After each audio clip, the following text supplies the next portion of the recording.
What's going on, fam? Welcome to the Get the Bag podcast, episode 36. I have to Yo, keep let's track. go. Happy Wednesday, everybody. I'm your host, Gladia Castro. Got my co-host Tim Park, Hey and we fam, what's going it's about on? to be it's about to be lit today. So much information. As you guys know, we've been doing this six-part series, going through the ins and outs of running a real estate wholesaling business. I think the last couple of weeks we did administration.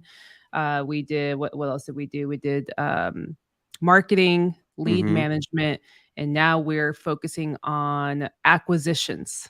This Yeah, the is fun part. where, yeah, this is the fun part. This is where a lot of people kind of really talk about, which is like how to lock up deals, getting it under contract. Basically, the closer is the Mm-hmm. acquisitions. So we're going to dig a little bit deep on that, and if you guys are tuning in, feel free to post your questions in the chat. We always love to get some engagement where we can answer some questions based off our experience, and yeah, it's going to be fun. But of course, don't forget, hit the like, subscribe button, set your reminders. We're on every Wednesday at 8 a.m. PST. Follow us on Instagram too, and feel free to reach out if you guys have any questions. So, as I mentioned, acquisitions is really like the closer. Like, Mm-hmm. we broke down the administration. That's kind of like the little stuff that goes on in your business. But you have the marketing. So you've been marketing to a list, whether it's cold calling, SMS, you name it. Maybe you've been following up, you've been doing some lead management. If you've been doing it right, you've been following up consistently with your leads. And now you have a seller who says, I am ready to sell. I need to sell right now, or I need to sell within the next 30 to 60 days. Um, Ideally, if you had a team, you would pass it on to your acquisitions manager or just Mm-hmm. acquisitions team, um, who are the closers, right? So you've set it to your spiker, and spiker's ready to smack it down on the opponent and get the contract and move it one step closer to getting money. So Tim, why don't you talk about kind of what your process has been? I know, like, it's just kind of been you for the Mm-hmm. most part, but what are your thoughts on acquisitions? And um, I think it can be intimidating, right? Being a closer, it's like sometimes that's the negotiation part. You have to Mm-hmm. like know how to talk with the seller, the psychology. What are some tips that kind of helped you close the deals, and to get to the point where you're at now, working in commercial, where it's still you're using those same techniques, I would assume, in a way, sort of. Correct. Yeah, talk about that. Yeah. I think for me, on at least on the acquisition side, it's been more understanding how I'm going to like comp properties and educate the seller on what's going on in the area, because you're Hmm. supposed to be the expert when Right. you're purchasing the property.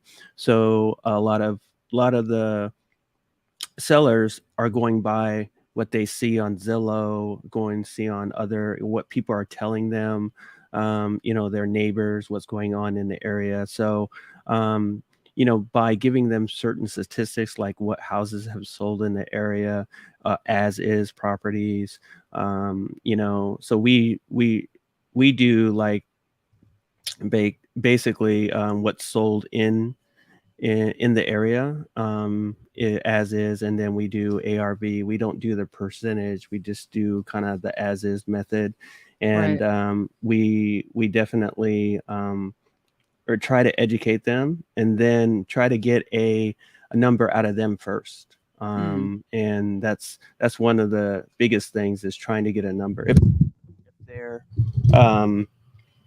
sorry, a little technical difficulty here. Drop So the mic, bro. drop the Drop mic, some the bro. heat. So, but anyway, yeah. So trying to get them to say a number that actually they're comfortable with, and if they'll say a high number, and then that's when you go back to what's the condition of the property.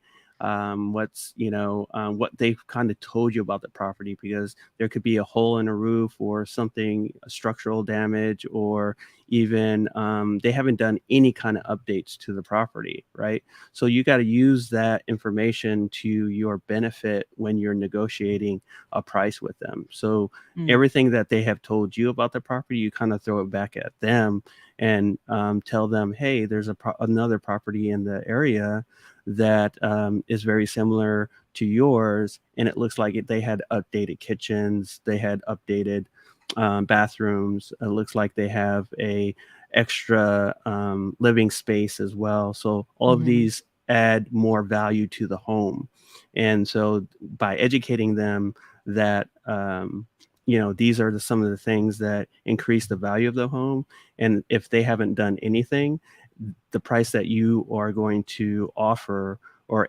basically anchor is going to be something that you know uh, you can start negotiating with. So those are some of the things that I've utilized as well. Commercial is a little bit different, of course, right? Right. We're going by the numbers.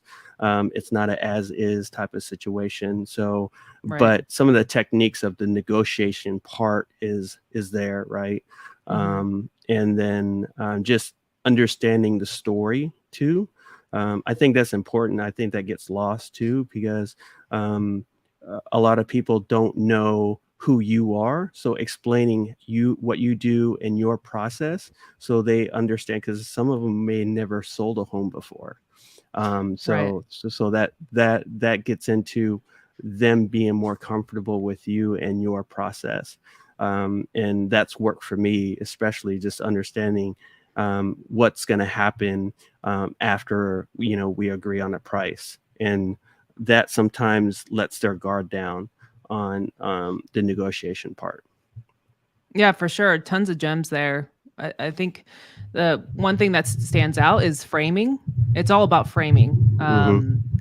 You want to set it up like it's the same thing like the volleyball analogy. Like you're kind of setting the scene for the seller, because if they're not accustomed to this, or maybe they get a ton of calls, like if you imagine you have people like us calling the seller nonstop, texting them, but then they give you the chance to, like, they're giving you the chance to, like, actually give them an offer, or they're like, sharing their interest.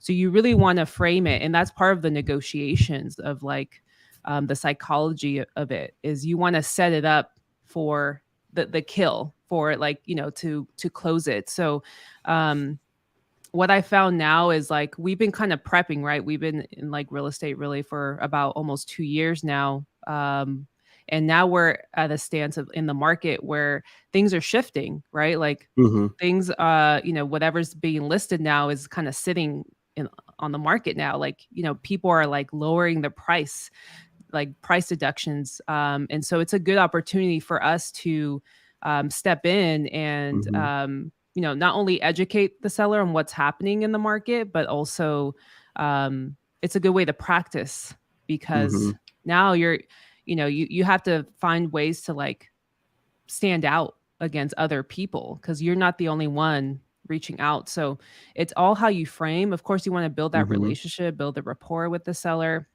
but I found, if you know how to frame it towards their situation, and like you said, Absolutely. Tim, like going back to the pain point, it's all about the pain point, um, because that's kind of your tying in of, like, how you can solve the problem for the seller, right? Exactly.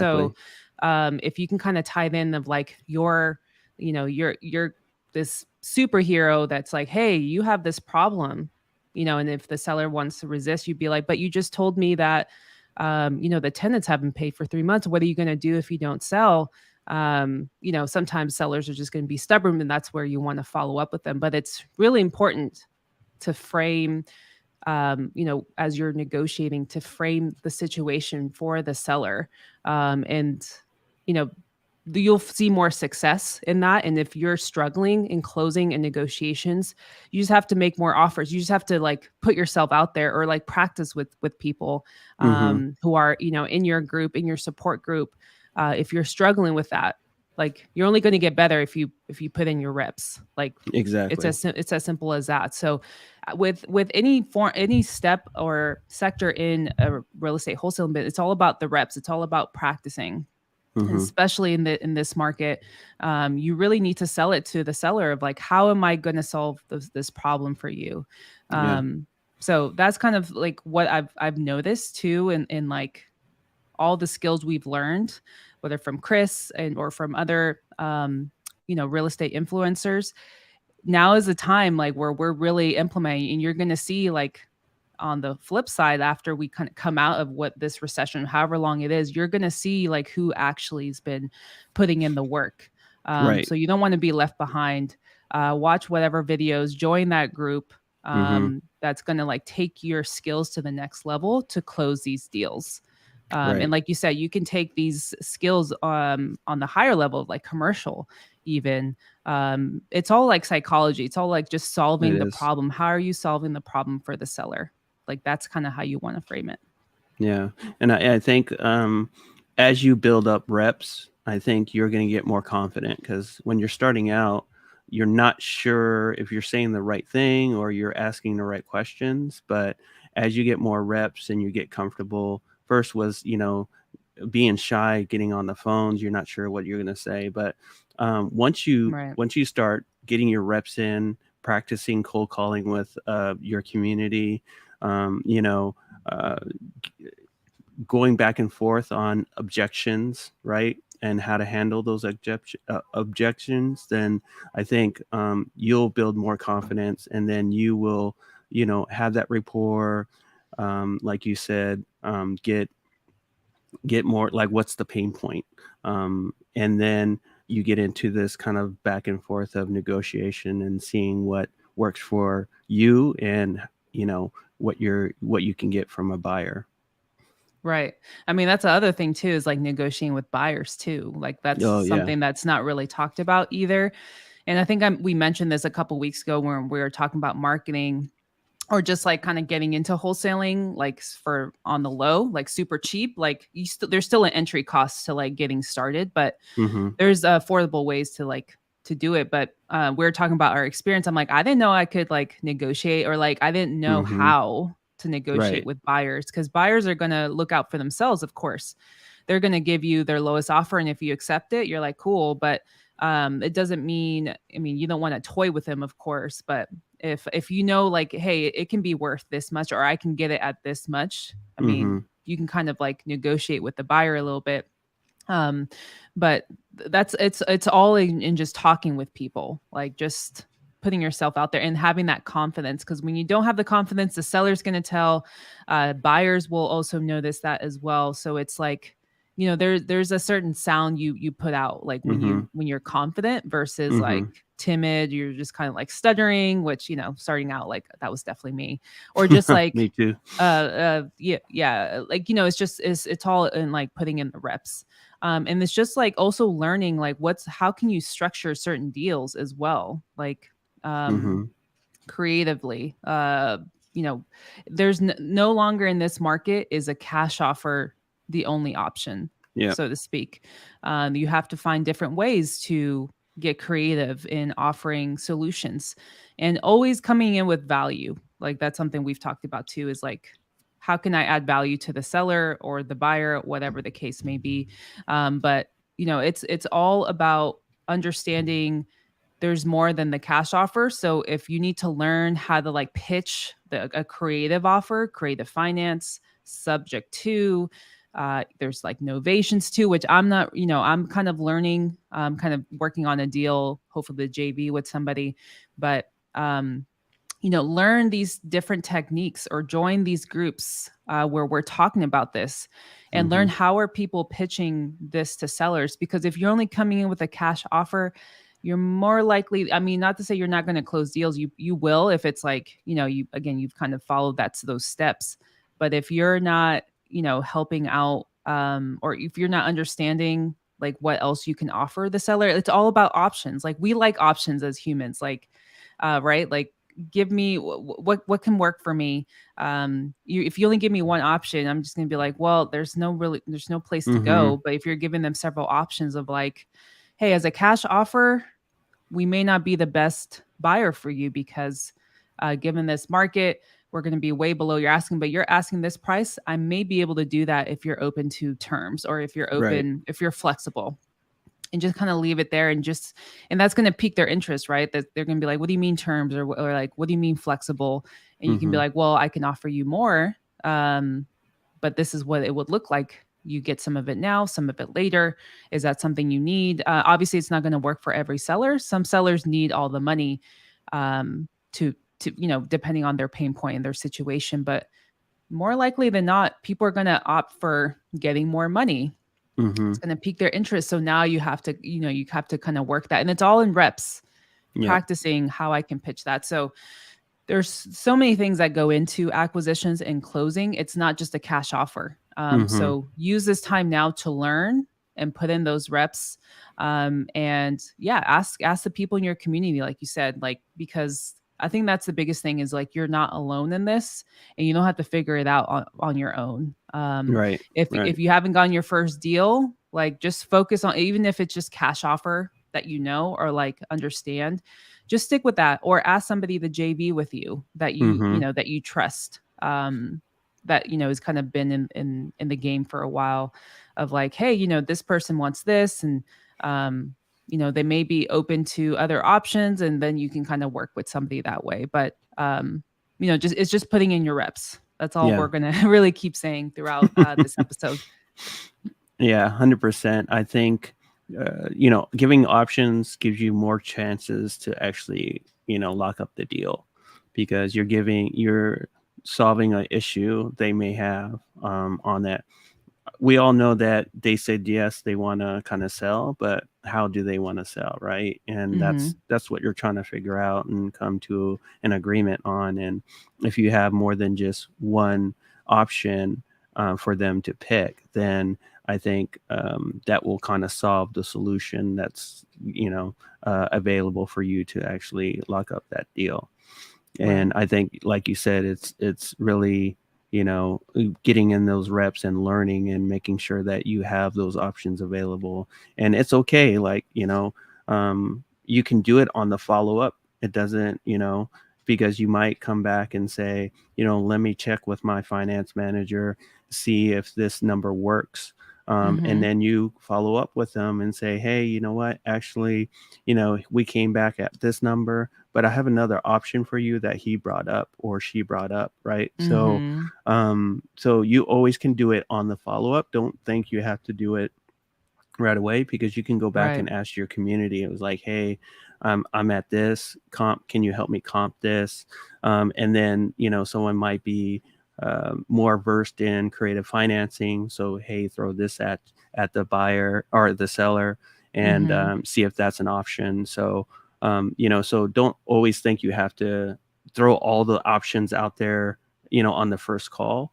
Right. But on the follow up, it's important too to address maybe some of those options that you've learned, maybe with your community or who people you've asked.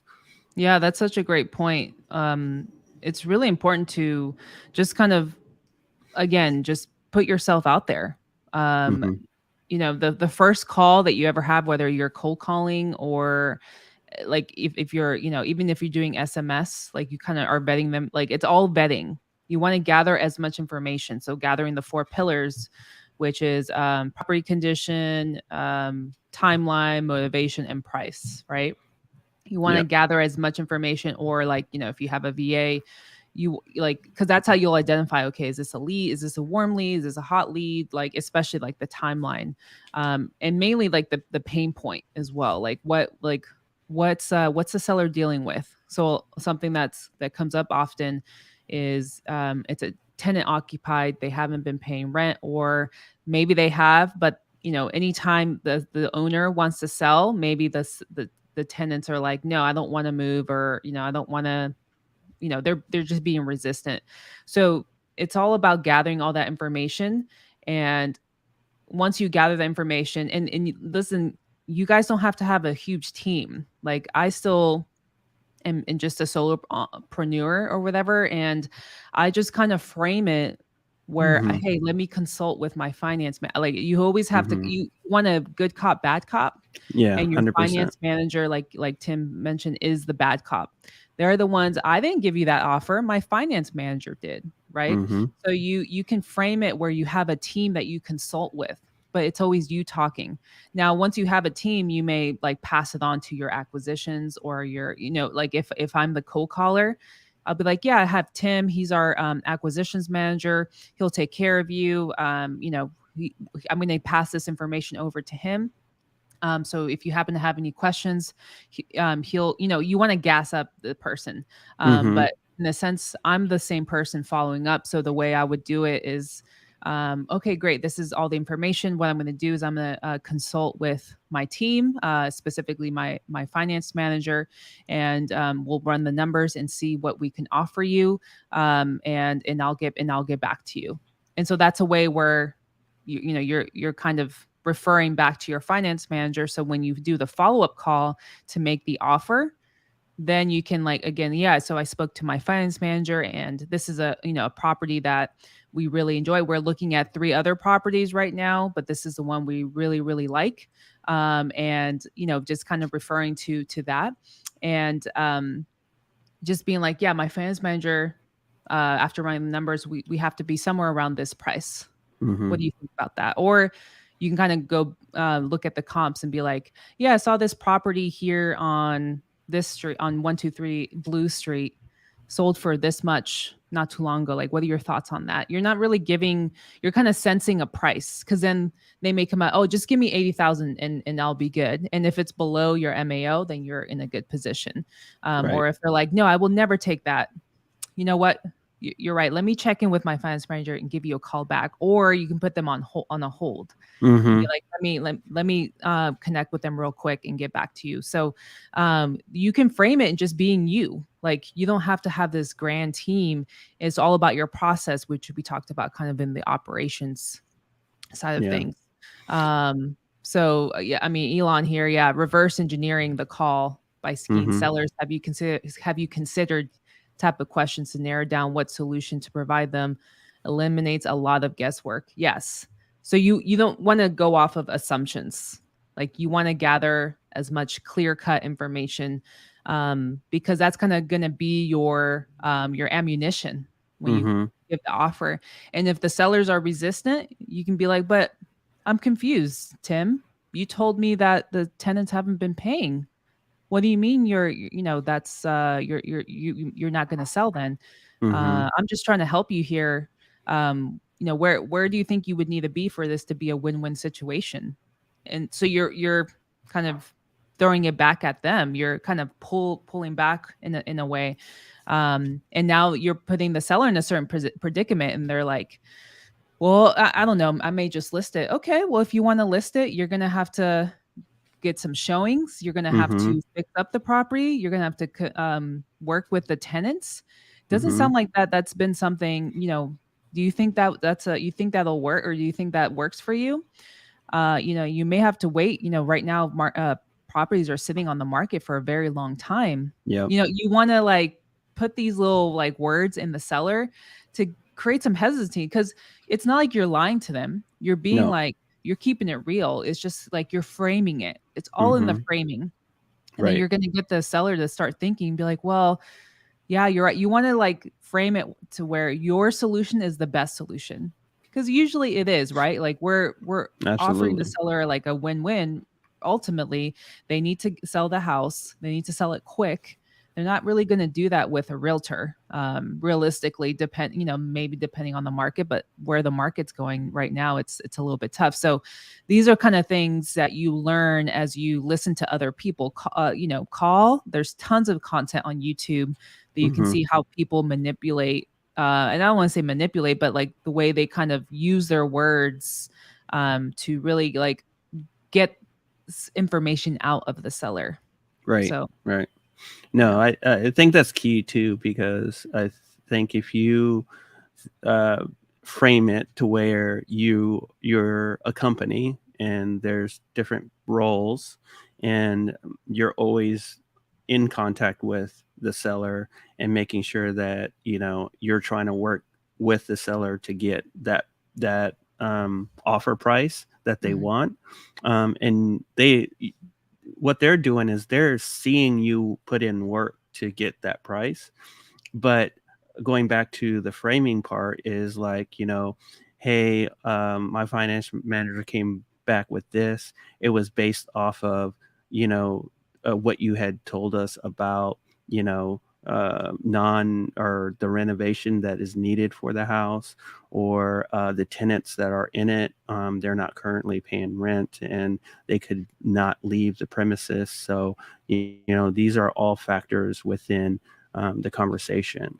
So I Right. think by having that structure and how you frame things is very important too, because you always want to be the bad guy, or you have someone like I might call Gladia up and say, hey, I have this seller. Can you talk to them? We play good cop, bad cop, like on the Mhm. phone with them, right? And Right. and we basically have tag team that particular buyer, right, or seller. So, Right. or I might have Gladia call and say and give a higher or Lower a way offer. yeah, way lower offer, right, on the deal. I've closed So a deal doing that way, yeah, where I had to renegotiate the price with the seller because I was having a hard time moving the deal with buyers, and even then I was like, "Oh, can you guys have some wiggle room?" And right. I think I had to go down like 15,000 deduction, and I was like, "Hey, we're gonna have to be at 50,000." And even with price reductions, you have to frame it. Yeah, given that it's a really old property, it's gonna have to be torn down. That's gonna accrue costs, and the Mm-hmm. labor costs are really tough right now. And based off of that, we're gonna have to be at this price, and then just kind of you have to be comfortable with the silences. That's something Mm-hmm. I've learned. Like sellers hate that. I mean, I hate that too. But like Yeah. when it's all psychology. So the sellers can be like, wait, is that your offer? I'm like, yeah, that's what my finance manager after like going through the property and blah blah blah. And if they're like, yeah, I don't know, yeah, I'm gonna have to think about that. So then I hit up somebody I knew local to that market. Mm-hmm. I was like, hey, give the seller a call and offer them like $20,000 less. Mm-hmm. Um, and so he did the same thing, kind of like went through the route of like making them an offer and offered them 30,000. He's like, yeah, no, I'm not taking that. So it's like you're kind of like framing the seller to take your offer because I mean, you have to do what you have to do. And I don't Yeah. want it to seem like we're taking advantage of the seller, but sometimes you have to do things to wake the seller up of like, Yeah. hey, this is your best option. Like we have to be at this price. Like otherwise they would have trouble selling it. So Yeah. we're offering solutions. And so the seller got back to me. He's like, yeah, just send me the addendum and we'll sign. And that Yeah. was it. Sometimes it doesn't work. Sometimes the seller is just like, just No, they're no. stuck. I'm Yeah, not that they're stubborn. motivated. Right. Yeah. Right.